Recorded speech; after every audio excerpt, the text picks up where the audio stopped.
जरी Morning, लगवाना था। ma'am. Please, good morning. Keep silence there in your home, please. My cousin said that she knew Nirmala that works in a garment factory. तो मेरी जो cousin बहन थी उसने बोला है वो एक निर्मला जो है उसको जानती है जो जरी के गारमेंट के फैक्ट्री में काम करती, कपड़े जहाँ सिलते हैं, स्टिच होते हैं, जरी एम्ब्रॉयडरी की जाती है, उस फैक्ट्री में वो काम करती है। निर्मला's neighbor do zari work and embroidery. जो निर्मला की जो नेबर है, पड़ोसन है, वो उस फैक्ट्री में जरी का काम करती है, एम्ब्रॉयडरी कढ़ाई का काम करती है। So we caught a bus and headed towards the factory area. इसलिए हमने बहुत दूर था और हमने एक बस पकड़ी और वहाँ जो फैक्ट्री का एरिया है जहाँ पर वो फैक्ट्री लोकेटेड है वहाँ पर हम चल पड़े।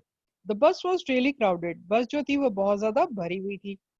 At every stop more and more people got on and hardly anyone seems to get off. और हर स्टॉप में जब भी बस रुकती तो Good ज्यादा morning, से ज्यादा लोग ma'am. चढ़ जाते और कोई उतर ही नहीं रहा था। People are pushing other to make more space for themselves. और लोग जो थे बस के अंदर वो धक्का मार रहे थे ताकि ज्यादा से ज्यादा उनको जगह मिल सके। My cousin guided me to a corner so that we wouldn't be get squashed. और मेरी जो कजन बहन थी उसने एक कोने में बस के मुझे अपने पास बुला के खड़ा कर लिया ताकि धक्का या हमें कोई चोट ना लगे। I wondered how people travel like this every day. अब मैं सोचने लगी बाप रे इस तरह से क्या रोज लोग जो है ट्रैवल करके बस में और अपने जहाँ पे वो वर्क एरिया वहां पे जाते हैं या अप डाउन करते हैं क्या। As the bus entered the factory area, people started getting off. जैसे ही फैक्ट्री के एरिया के अंदर बस गई या स्टॉपेज आया तो लोग अब फैक्ट्री एरिया में उतरना शुरू कर। We also got off soon as the crossing water really crossed. हम भी एक क्रॉसिंग में जब चौराहा आया तो हम भी वहां पर उतर गए।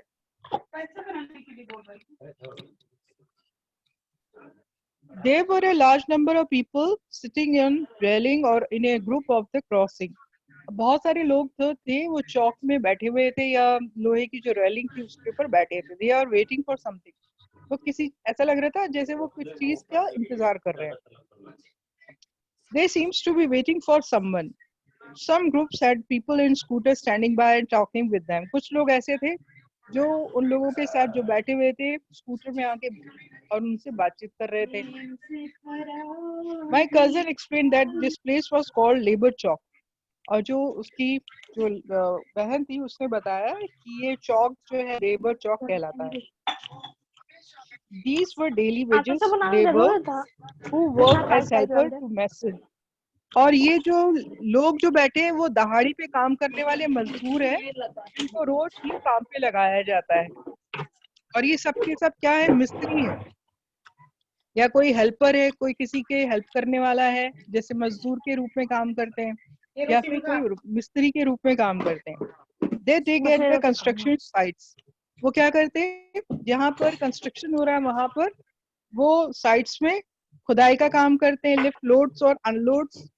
यहाँ पर जो मलबा निकलता है उसको वो उठा करके खाने का या लोडिंग का काम करते हैं। लोडिंग मतलब उसको बनाने का। Please silence there. कौन बात कर रहा है? आदित्य टॉपर। माध्य। मैं भी तो उठा था लेकिन मुझे लगा आप लोग सो रहे से सो गए। Who is talking?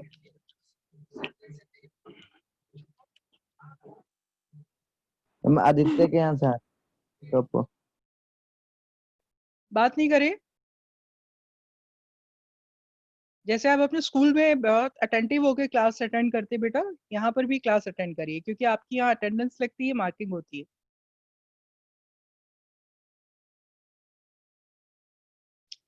Truck in the market. अब वो अनलोड और लोडिंग क्या करते हैं, जैसे कि जो ट्रक आता है सामान को बिल्डिंग्स बनाने के लिए, उसको सामान को खाली करते हैं या फिर जो सामान को ले जाना पड़ता है मलबा उसको ट्रक में डालने का काम करते हैं मजदूर। डिग पाइपलाइंस। कई बार क्या होता है पाइपलाइन जो है पाइप्स बिछाने के लिए पाइप्स लाइन को वहां पे खुदाई करनी पड़ती है तो ये मजदूरों को लिया जाता है। And telephone cables and also build roads. कई बार क्या होता है टेलीफोन के जो केबल्स हैं वो जब बिछाए जाते हैं तो उसकी खुदाई के लिए ये लेबर जो है लिए जाते हैं। और रोड बनाने के लिए भी, आपने कभी रोड बनते देखा है? रोडों की जो सामने जो बुलडोजर चलता है उसके आगे जो मैम काला काला सा वो क्या बोलते हैं डामर जो लगाते हैं, वो मजदूर आपने देखा होगा, कितने सारे लोग काम करते हैं। तो रोड को बनाने के लिए भी यही जो मजदूर है उनको लिया जाता है। There are thousands of such casual workers in the city. Casual worker वो होते हैं जो दहाड़ी पे काम करते हैं, इनको रोज के रोज पैसे दिए जाते हैं और उनको अलग अलग काम पर बुलाया जाता है। मतलब उनका कोई पक्का रूटीन नहीं होता कि हम कल भी तुमको बुलाएंगे। जिस दिन काम खत्म हो जाता है, they are free to work from other place. वो फ्री होते हैं कहीं दूसरी भी जगह अपनी मर्जी से काम करने के लिए, तो उनको कैजुअल वर्कर बोलते हैं। We entered the factory area to find full of small workshop. जब हम फैक्ट्री एरिया के अंदर गए तो वहाँ पे छोटी छोटी सी दुकानें थी। कैसे थी? फुल ऑफ स्मॉल वर्क, छोटे छोटे दुकानें जो एक लाइन से थी। There seems to be endless row of them. और ऐसा लग रहा था ये सारी की सारी जो दुकानें हैं या जो वर्कशॉप है वो पूरी एक लाइन में है, खत्म ही नहीं होने को आ रही थी। एक के बाद एक के बाद एक के बाद दुकानें ही छोटी छोटी वर्कशॉप से थी जहाँ पर काम हो रहा था। In one section, we saw people working in a small room on sewing machine, which were clothes was being stitched. और एक रूम ऐसा आया जिसमें लोग जो थे वो कपड़े सिलने का काम कर रहे थे। कहाँ पर? सिलाई मशीन पे। स्विंग मशीन मतलब सिलाई मशीन पर।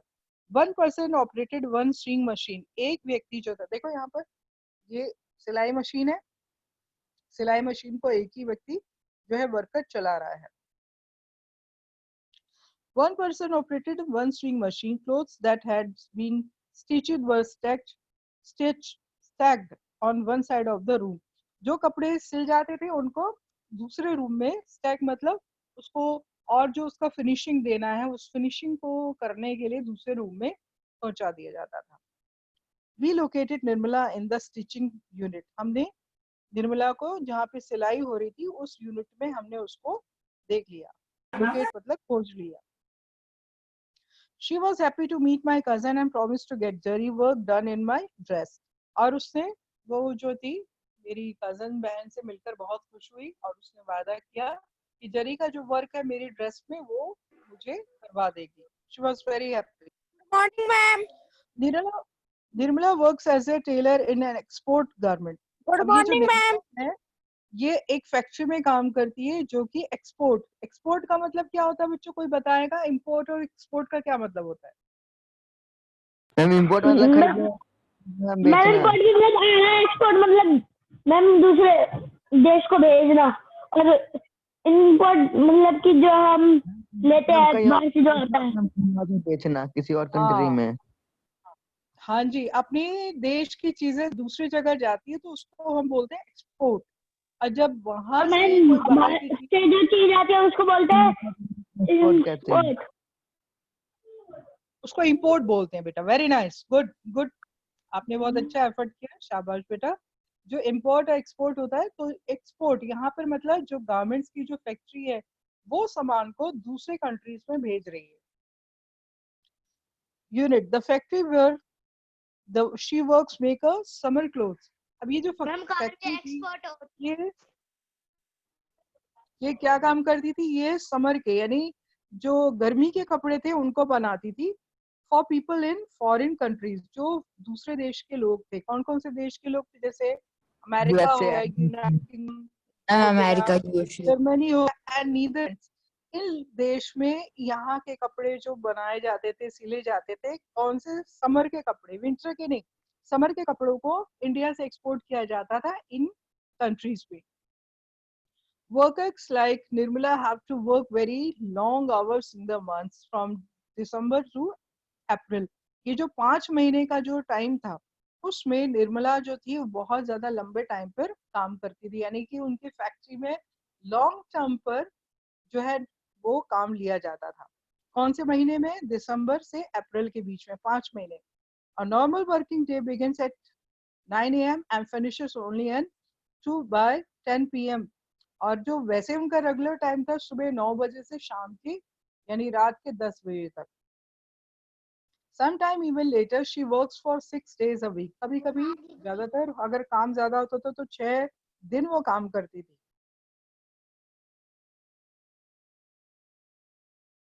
At time when the works needed to be done urgently, she works on Sundays too.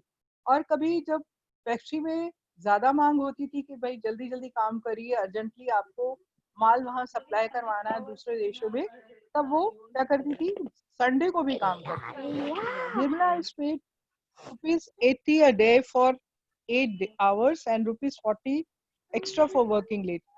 वैसे अगर रेगुलर देखा जाए तो 80 रुपए उसे प्रतिदिन के हिसाब से मिलते थे, लेकिन अगर उसको एक्स्ट्रा काम करना पड़े या ओवर टाइम करना पड़े तो उस दिन उसको 80 में प्लस 40 रुपीज और मिल जाता था, मतलब 120 रुपीज उसको पर डे के हिसाब से दिया जाता था। By June the work is over and the factory reduced its staff. अब अप्रैल तक काम होता था, जून में जो था कोई काम नहीं होता था, तो उस समय जो यहाँ के फैक्ट्री के जो स्टाफ थे उसको हटा दिया जाता था, कम कर दिया जाता था। Nirmala will also be asked to leave. Nirmala से भी कह दिया जाता था कि भाई अब आप काम पे मत आइए, आपकी छुट्टी है। For about 3 or 4 months in the year, there is no work for her.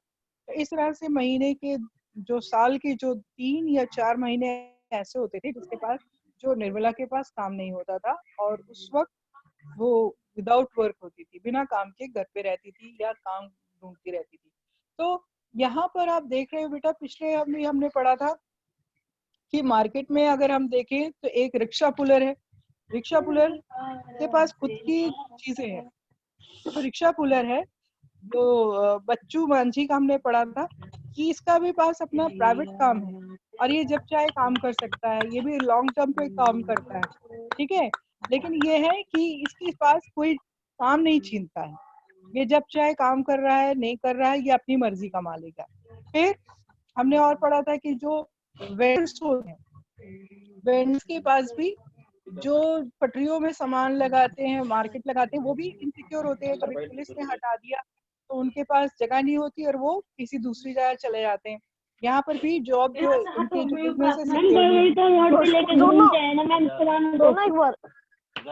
फिर हमने हरप्रीत और वंदना का पढ़ा, जो कि जिनकी शॉप्स, अगर हम वेंडर्स की बात करें बेटा, की जो शॉप्स थी, listen here who is talking in between, please don't interrupt.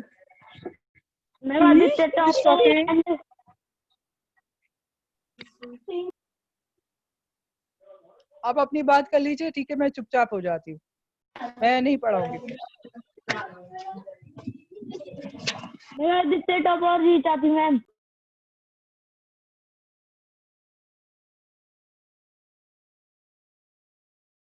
I think your talk is more important this lesson. आपकी बातचीत और आपका इंटरप्शन ज्यादा मायने रखता है आपकी स्टडीज से। अगर ऐसी ही बात करना है तो मैं क्लास नहीं लूंगी, मैं आऊंगी और चुपचाप बैठ जाऊंगी, आप अपनी बातें करेंगे इस पीरियड में।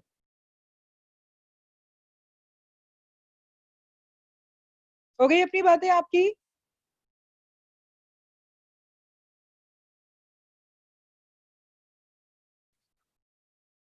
ध्यान से सुनेंगे लेसन को आप।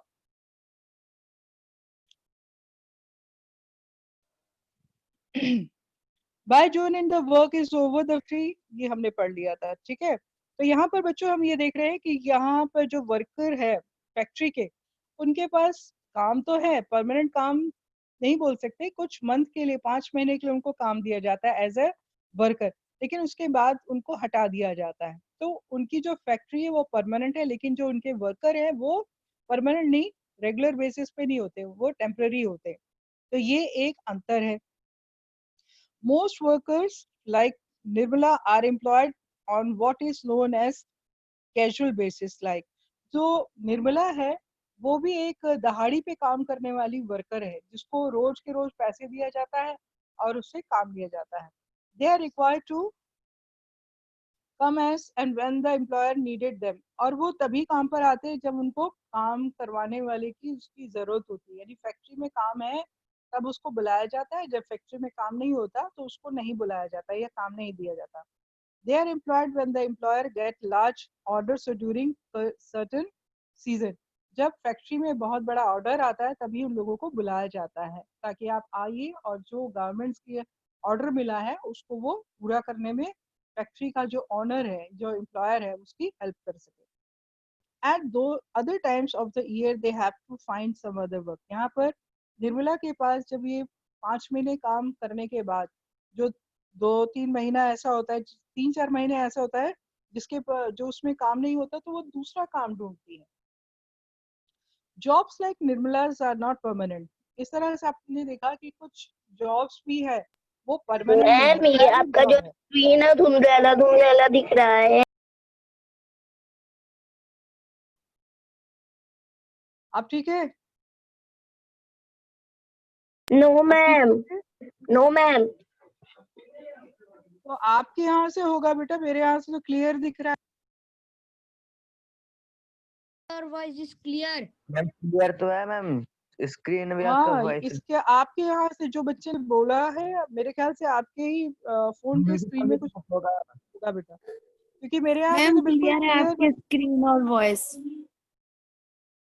वॉइस भी क्लियर होना चाहिए। वॉइस को भी तो मैंने बिल्कुल पास में अपना हेडफोन रखा हुआ है। मैम क्लियर है वॉइस। चलिए, jobs like Nirmala's are not permanent. If worker complain about their pay or working condition, they are asked to leave. अब इसमें एक प्रॉब्लम ये है कि अगर वो लॉन्ग टर्म पे यानी लंबा जो काम लिया जा रहा है 10 घंटे से ज्यादा, उसकी अगर कंप्लेन करते हैं या अपनी सैलरी से रिलेटेड कुछ कंप्लेन करते हैं उनके बॉस से, यानी वर्कर जिनके अंडर में वो काम करते हैं, तो उनको ये बोलते हैं भाई आप काम नहीं कर सकते हमारी शर्तों पे, या हमारे यहाँ के जो रूल्स है, हमारे जो काम करने के घंटे हैं उसके हिसाब से अगर काम नहीं कर सकते, तो बेहतर है कि आप दूसरी जगह काम जो यहाँ छोड़ दो और कहीं और काम ढूंढ लो। तो इस तरीके से उनको बोल दिया जाता है। There is no job security और protection if they are ill treatment. और सबसे बड़ी बात कि वहां पर जो काम कर रहे हैं, प्राइवेट जो नौकरियां करते हैं, एक तो ये होता है कि उनके जॉब सिक्योरिटी नहीं होती, कभी भी उनको नौकरी से हटाया जा सकता है। या फिर अगर उनको प्रोटेक्शन, यानी कि अगर कुछ लेडीज हैं काम कर रही हैं तो रात के समय कुछ भी हादसा हो सकता है, तो उस प्रोटेक्शन देने वाला प्राइवेट सेक्टर में या ऐसी जॉब्स में कोई नहीं होता।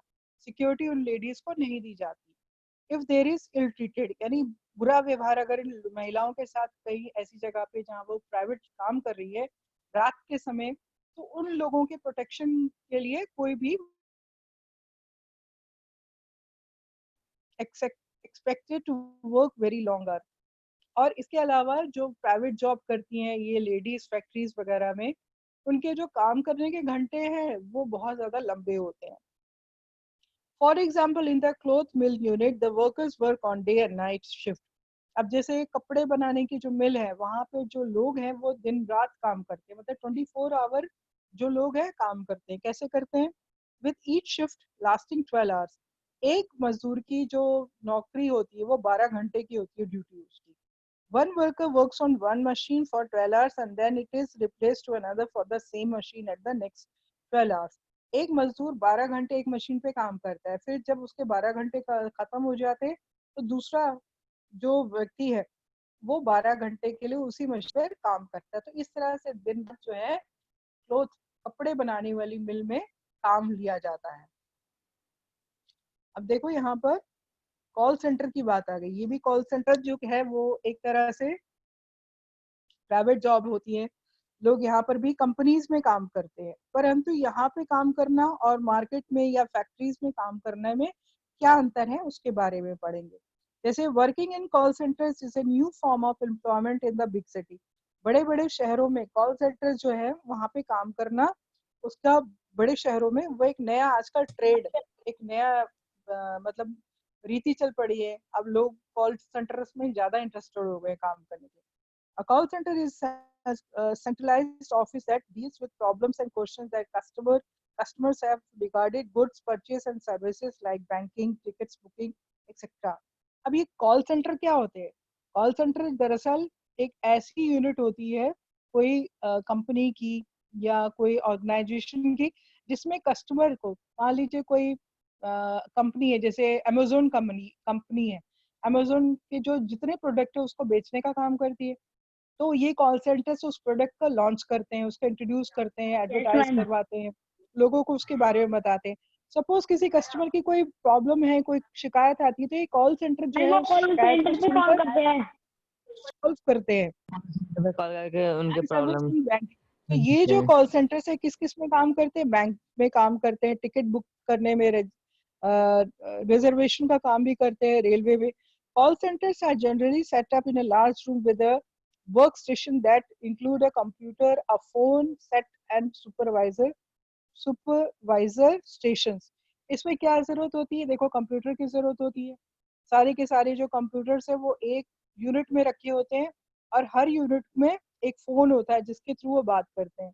और फिर उनके ऊपर एक सुपरवाइजर स्टेशन होता है जो इनके ऊपर निगरानी रखता है कि इनका काम ठीक से हो रहा है कि नहीं।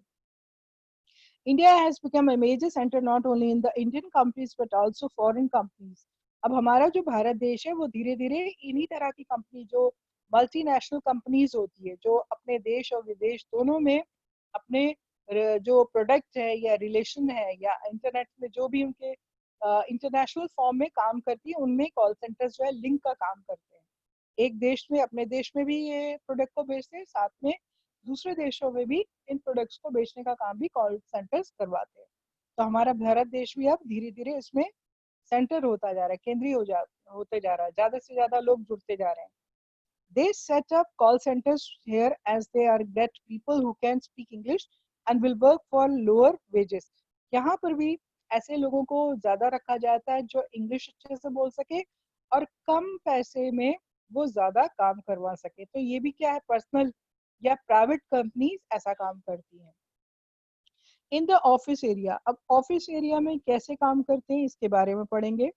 My aunt Sudha works in a marketing as a marketing manager. मेरी जो आंटी है सुधा, वो मार्केटिंग मैनेजर है। मार्केट मैनेजर वो होता है बेटा जो मार्केट्स में, मान लीजिए कोई प्रोडक्ट है कोई कंपनी का या किसी मार्केट का सामान मैन्युफैक्चरिंग का, तो मेंटेनेंस वो रखती जो है। मार्केट मैनेजर है वो अपनी कंपनी के चीजों को बाहर कैसे प्रोड्यूस करना है, कैसे इंट्रोड्यूस करवाना है, कितने लोगों को एम्प्लॉय रखना है, कैसे, तो इन सब बातों की जानकारी कौन रखता है? मार्केटिंग जो मैनेजर है। मार्केट्स में कितने कोई चीज की डिमांड है, कैसी डिमांड है, उसके अनुसार से उनके प्रोडक्ट में कैसे लॉन्च करना चाहिए, ये सारी चीजों को मार्केटिंग मैनेजर करता है।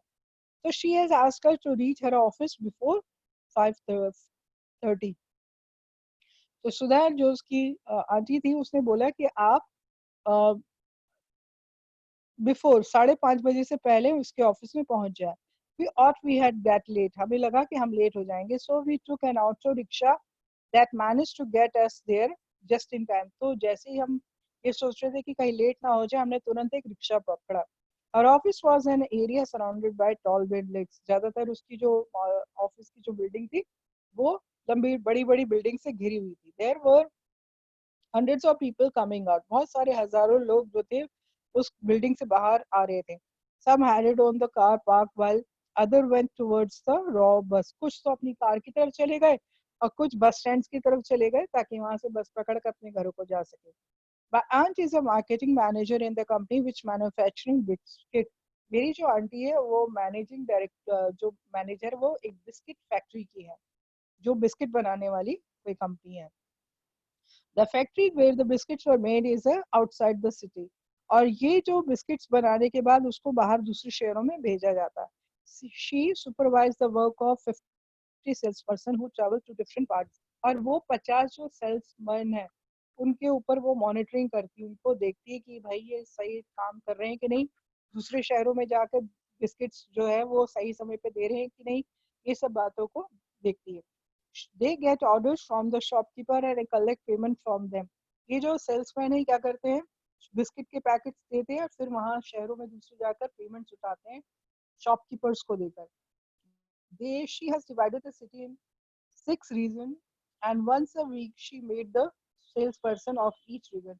और वो क्या करती है, उसने अपने जो एरिया है, वर्किंग एरिया को 6 डिवीजन में बांट दिया है, और जिसमें से हर डिवीजन को वो वीक में जाकर मिलती है सेल्स पर्सन को। She checks the progress report and discuss problem they face. और साथ में वो रिपोर्ट देखती है कि क्या उनके बिस्किट्स की डिमांड ज्यादा हो रही है, किस तरह के लोग शॉपकीपर्स चाह रहे हैं, किस तरह के कस्टमर उनको चाहिए। और अगर कोई प्रॉब्लम आती है फिर उनको लगता है कि हमारे बिस्किट बेचने में कोई प्रॉब्लम आ रहा है या सेल्स पर्सन को कोई प्रॉब्लम आ रहा है, तो उन सब बातों को डिस्कस करती है. She has to plan the sales of the entire city and often have to work late and travel different places. इसके लिए वो कि भाई ज़्यादा से ज़्यादा डिमांड ऑर्डर मिल सके, इसके लिए वो भी लेट नाइट तक काम करती है और एक जगह से दूसरी जगह ट्रैवल करती है. She gets a regular salary every month and is a permanent worker with the company. वो एक परमानेंट वर्कर है और उसको सैलरी महीने की दी जाती है. She can expect her job to continue for a long period of time. और उससे ये एक्सपेक्ट किया जाता है कि ज़्यादा मतलब जब तक वो रिटायर ना हो तब तक वो काम कर सकती है. Being a permanent worker, she has gets other benefits such as following. अब उसको दूसरे भी बेनिफिट मिले हुए क्योंकि वो परमानेंट है, उसको निकाल नहीं सकती कंपनी, और उसको दूसरे बेनिफिट भी मिले हुए हैं. क्या है? जैसे ओल्ड एज होने पर उसको a part of her salary kept as a fund with the government. Government जो है उसकी पीएफ वगैरह जो काट कर उसकी सैलरी में से कुछ हिस्सा रखकर गवर्नमेंट काट लेती है. She will earn interest on these. और इसके अलावा जो भी सेविंग्स होती है उसके ऊपर उसको इंटरेस्ट मिलता है. When she retire from her job she get the money and she can then leave that. और बाद में जब वो रिटायर हो जाएगी तो उसको पेंशन के रूप में ये पैसे उसको दिए जाएंगे रिटायरमेंट के समय. हॉलीडेज, अब उसकी छुट्टी की बात करें तो उसको संडे को छुट्टी मिलती है. नेशनल हॉलीडेज जब जब होती है इसमें उसको छुट्टी मिलती है. और उसके साथ ही उसको एनुअल लीव मिलती है. महीने के साल में उसको थोड़े दिनों की छुट्टी दी जाती है. इसके अलावा क्या मिलता है? उसको मेडिकल फैसिलिटीज होती है, उसकी फैमिली को मिला है. और अगर कोई बीमार भी हो गया है उसके घर में तो उसका जो खर्चा है वो कंपनी उठाती है, जितने भी लोग हैं उनका. She gets medical leaves if she feels ill and her salary not cut off. अगर वो भी बीमार हो जाती है तो उसकी सैलरी नहीं काटी जाती, उसको पूरी तनख्वाह दी जाती है. और उसकी छुट्टियों को भी उस पर रखा जाता है, मतलब छुट्टी भी दी जाती है और उसकी सैलरी भी नहीं कटती है. There are many workers in the city who works in offices, factories and government and department where they are employed as regular and permanent. अब कुछ शहरों में जो फैक्ट्रीज है, ऑफिसेज है जो गवर्नमेंट की होती है, ऑफिस है, फैक्ट्रीज है और डिपार्टमेंट है, जिसमें जो वहाँ के वर्कर है उनको रेगुलर रखा जाता है और परमानेंट रखा जाता है. यानी कि एक बार आपको अगर काम पे लगा लिए तो आपको निकाला नहीं जाएगा और बल्कि आपको कुछ और भी बेनिफिट आपको दिए जाएंगे. They attend the same office और फैक्ट्री रेगुलरली. जब तक वो रिटायर नहीं हो जाते तब तक वो लगातार उस जगह पे जहाँ पर वो काम कर रहे हैं वो आते रहते हैं, रेगुलर रहते हैं. Their work is clearly identified. They get a regular salary. और सही बिल्कुल साफ तौर पे उनको देखा जा सकता है कि वो किस तरह से काम कर रहे हैं. उनको रेगुलर मंथली सैलरी दी जाती है. Unlike casual workers, will not be asked to leave if the factory does not have much work. जैसे दूसरे दहाड़ी पे जो काम करते हैं मजदूर, उनको पास अगर कोई काम नहीं है या फैक्ट्री के पास अगर काम खत्म हो गया तो उन मजदूरों को हटा देती है. लेकिन ये फैक्ट्री जो गवर्नमेंट में है वो इन वर्कर्स को हटा नहीं सकती, उनसे रेगुलर वो काम लेती रहती है. At the end of the day, we got into my aunt's car, exhausted.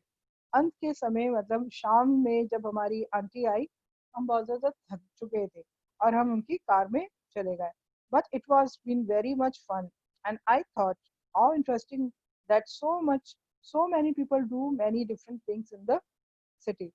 और मैं ये देख रही थी कि कार में बैठने के बाद कि कितने लोग जो है वो आपस में मिलकर काम करते हैं अलग अलग तरीके से, अलग अलग एरियाज में.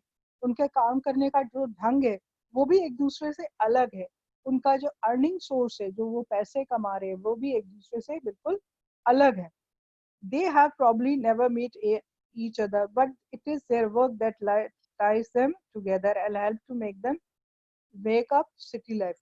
हालांकि ये जो लोग हैं जैसे बच्चू जो मांझी है या जो निर्मला है या जो इनके आंटी है, एक दूसरे से नहीं मिले हैं, लेकिन कहीं ना कहीं अपने काम के सिलसिले में ये आपस में एक दूसरे से बंधे हुए हैं.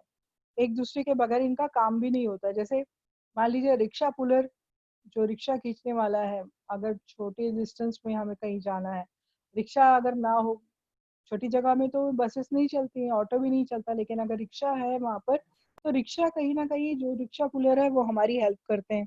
तो इस तरह से एक तरह से वो अपनी सर्विस दे रहे हैं. फैक्ट्रीज में जहाँ पर गारमेंट्स बनते हैं जिसको हम रेडीमेड कपड़े पहनते हैं और स्टिच आजकल तो लोग सिलवाते नहीं है, तो ये जो गारमेंट्स में यानी कि फैक्ट्रियों में जो काम करने वाले मजदूर हैं, लेडीज हैं, ये दिन रात काम करती हैं ताकि इनके काम करने से आपकी जो जरूरत है कपड़ों की, जो रेडीमेड पहनने की, वो नीड पूरी हो सके। या जो दूसरे फैक्ट्रीज में मैन्युफैक्चरर्स उसमें काम करते हैं, बिस्किट्स वगैरह में, दूसरे फैक्ट्रीज वगैरह में, तो जो हमारी रिक्वायर्ड है उसको ये वर्कर जो है दिन रात काम करके पूरा करते हैं। तो कहीं ना कहीं बेटा ये सोसाइटी में हम सभी एक ना एक दूसरे से जुड़े रहते हैं। अब जैसे टीचर भी है, हालांकि हम कोई मैन्युफैक्चर नहीं करते, हम कुछ नहीं बना रहे, लेकिन हम अपनी सर्विस प्रोवाइड कर रहे हैं, हम अपनी सेवा दे रहे हैं। क्या कर रहे हैं? पढ़ाने का काम, ताकि आप लोग पढ़ लिख कर जब आगे अपना करियर बनाते हो तो आप जॉब ले सको, अच्छे से अर्निंग कर सको अपने परिवार को और आगे अपने फ्यूचर को स्टैंड कर सको। तो हम कहीं ना कहीं आपके साथ लिंक होकर आपको आगे समाज में बढ़ाने का काम कर रहे हैं। तो जितने भी वर्कर्स हैं, जितने भी सोर्स है, जितने भी चाहे वो प्राइमरी सेक्टर हो चाहे सेकेंडरी सेक्टर हो। प्राइमरी सेक्टर वो होते हैं जैसे कि किसान वगैरह हो गए जो फार्मिंग का काम करते हैं। सेकेंडरी सेक्टर्स वो होते हैं बच्चों जो कि फैक्ट्रीज वगैरह के जो मजदूर काम होते हैं। और टर्शरी सेक्टर वो होता है, आप इसको क्लास 9th और 10th में पढ़ोगे। या सर्विस सेक्टर वो बोलते हैं जो लोग कुछ काम नहीं करते, नॉन फार्मिंग होते हैं, लेकिन उसके अलावा वो जैसे डॉक्टर हो गया, टीचर्स हो गए, लॉयर्स हो गए, ये अपनी सेवाओं से दूसरों की हेल्प करते हैं। तो इस तरह से समाज का जो तीनों सेक्टर है, चाहे प्राइमरी सेक्टर हो, चाहे सेकेंडरी सेक्टर हो, या ये सर्विंग सेक्टर हो, ये जब तक एक दूसरे के साथ लिंक होकर काम नहीं करेंगे तब तक हम एक दूसरे की हेल्प या एक दूसरे की जो जरूरत है वो कभी भी पूरा नहीं कर पाएंगे। इसलिए एक दूसरे के साथ, यहाँ पे लिखा है ना कि भले ही हम लोग आपस में नहीं मिलते, अब किसान जो है हमारे लिए, देखो खाना जो हम खाते हैं, अनाज जो हम खाते हैं, हालांकि हमने उस किसान को नहीं देखा, लेकिन हम अगर हमको चीनी चाहिए या जो भी ग्रेन चाहिए हम तुरंत जाके ले लेते हैं। तो कहीं ना कहीं उस किसान की मेहनत है जिसकी वजह से आपको खाना मिल रहा है। कपड़े जो है आप पहन रहे हैं तो वो गारमेंट में जहाँ पे स्टिच बनकर आए होंगे, जहाँ से कपड़ा बना होगा, फैक्ट्रीज में बनकर तैयार होगा, उन लोगों की मेहनत है जिसकी वजह से आपको कपड़े पहनने को मिल रहे हैं। अगर आप जिस घर में रह रहे हो तो वो डेली वेजेस में काम करने वाले मजदूर हुए होंगे जिन्होंने दिन रात आपके घर को बनाया होगा, जिस स्कूल में आप पढ़ रहे हैं उस बिल्डिंग को बनाया होगा। तो कहीं ना कहीं सारे के सारे वर्कर्स जो हैं इनडायरेक्टली हम एक दूसरे के साथ जुड़े रहते हैं, और इसी जुड़ने के कारण ही हमारा जो काम है वो एक दूसरे की हेल्प करने से पूरे होते हैं। तो ये जो लेसन है आपका आज कंप्लीट हो गया कि किस तरह से अर्बन लाइवलीहुड में चाहे वो गांव में हो चाहे शहर में हो, सब कोई अर्निंग का काम करता है। और वो अर्निंग का सोर्स कैसे होता है? एक दूसरे की हेल्प करके। कहीं ना कहीं जो भी काम होता है, जैसे मान लीजिए आपके पेरेंट्स हैं या आपके घर में भी जो लोग हैं वो काम करते हैं, तो उस काम के बदले में उनको क्या दिया जाता है? पैसे दी जाते हैं, सैलरी दी जाती है, और उस सैलरी से आप अपनी रिक्वायरमेंट पूरी करते हैं। तो हर सर्विस, चाहे वो किसान हो, चाहे वो फैक्ट्रीज के वर्कर हो, या फैक्ट्री ऑनर हो, या सर्विस देने वाला, अपनी सारी सेवाओं को इसलिए देता है ताकि पैसे कमा सके, लाइवलीहुड, अपने जीवन को चला सके। तो ये जो जीवन चलाने का काम है, पैसे कमाने का काम, चाहे गांव हो चाहे शहर हो, सबकी लाइफ में जरूरी होता है, और इसी के बेस पे ही हम आगे अपनी प्रोग्रेस करते हैं, अपनी नीड्स को हम पूरा करते हैं। तो ये लेसन इसीलिए आपका बहुत ज्यादा इम्पोर्टेंट है। अब क्वेश्चन आंसर की अगर हम बात करें बच्चों, तो क्वेश्चन आंसर इसमें फर्स्ट वाला मत छोड़ दीजिएगा, इसका फर्स्ट वाला मत करना। इसमें ये है क्वेश्चन नंबर 2। हेलो, मुझे सुनाई नहीं दिया बेटा, क्या बोला आपने? क्वेश्चन नंबर 1 छोड़ देना, क्वेश्चन नंबर 2 करिएगा, क्वेश्चन नंबर 3, क्वेश्चन नंबर 4